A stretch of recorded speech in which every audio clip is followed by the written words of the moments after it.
জানিয়ে আমি আমার বক্তব্য শেষ করছি। আল্লাহ হাফেজ। বাংলাদেশ জিন্দাবাদ, বাংলাদেশের জামাত ইসলামী জিন্দাবাদ। আগামীর বাংলাদেশ ইসলামের বাংলাদেশ ইনশাআল্লাহ। নারে তাকবীর, নারে তাকবীর।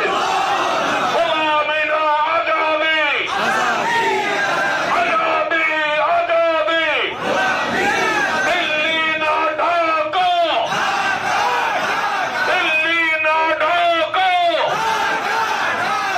আবু সাইদ মুগ্ধ, শেষ হয়নি যুদ্ধ। হাদি সাইদ মুগ্ধ। আসসালামু আলাইকুম ওয়া রাহমাতুল্লাহ।